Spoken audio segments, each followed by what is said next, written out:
নমস্কার বন্ধুদের স্বাগত জানি।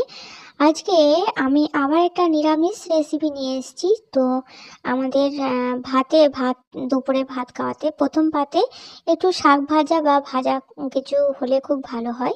তো তার জন্যই আজকে রেসিপিটা একেবারে অনুষ্ঠান বাড়ির মতো অনেকটা স্বাদ এসে যাবে। তো সেটা আমি সম্পূর্ণ ঘরোয়া পদ্ধতি বানাবো। তো তার জন্য দেখুন, এখানে আমি একটা নোটের শাক নিয়ে নিয়েছি, নোটের শাকের আঁটি, আর এখানে কিছু সবজি নিয়েছি। তো এগুলো চলুন না কেটে নেব, তারপরে আমি দেখাবো কি কি নিয়ে নিচ্ছি। তো নোটের শাকটা প্রথমে আমি খুলে ভালো করে কেটে নেব। তো নোটের শাক খুব, এটা লাল নোটে বা লাল শাকও বলে থাকে। তো এই লাল নোটেটা দেখুন আমি খুব ঘন করে কুচাইনি, জাস্ট একটু এলোমেলো করেই কুচিয়ে নিয়েছি। তো এখানে নিয়েছি সিম, মূলো, বেগুন, আলু, গাজর আর রাঙা আলু, বড়ি, আদা এক টুকরো আর দুটো কাঁচা লঙ্কা। তো এই শীতের যা সবজি ছিল এই দিয়ে আজকে রেসিপিটা বানাবো। তো প্রথমেই লাল শাকটা বা লাল নোটা বলুন, তো সেটা আমি একটু গরম জলে ভাপাতে দিলাম।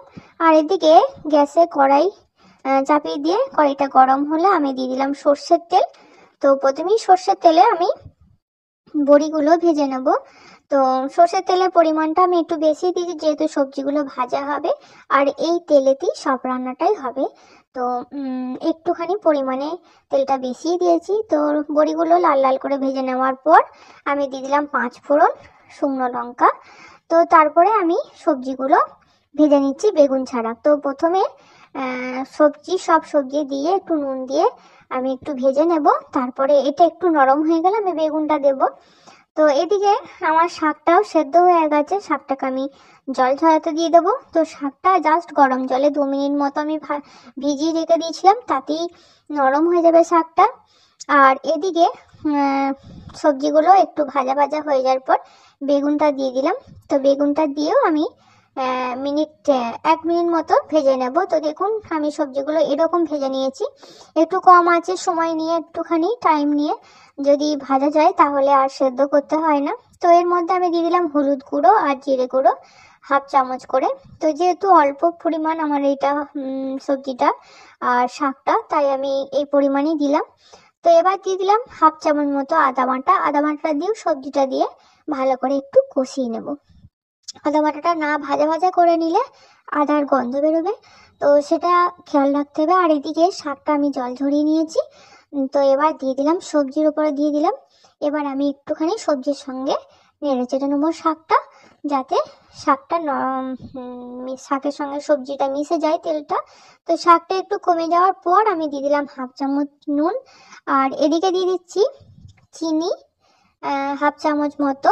আর দিয়ে দিলাম বড়ি আর কাঁচা লঙ্কা। বড়িটা আমি ভেঙে নিয়েছি, ভেঙে নিলে জিনিসটা মানে ভালো লাগে আরও।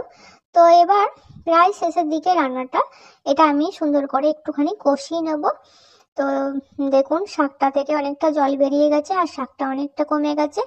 তো এবার আমি দিয়ে দিলাম 1/2 চামচেরও কম একটু গরম মশলা আর দিয়ে দিলাম 1/2 চামচ পোস্ত। তো আমার এই শাকের রেসিপিটা প্রায় রেডি হয়ে গেছে। বন্ধুরা, এইরকম শাকের রেসিপি আপনারা এই শীতের দুপুরে গরম ভাতের সঙ্গে রান্না করতে পারেন, তো খুব ভালো হবে। আর একেবারে অনুষ্ঠান বাড়ির মতোই স্বাদটা আসবে। তো ঘরোয়া পদ্ধতিতে আর রোজকার রান্নার মধ্যে এই রেসিপিটা রাখতেই পারেন। তো আমার এই রেসিপিটা আপনাদের কেমন লাগলো অবশ্যই কমেন্ট করলে আমার খুব ভালো লাগে। তো ভালো লাগলে একটা লাইক করবেন, পাশে থাকবেন।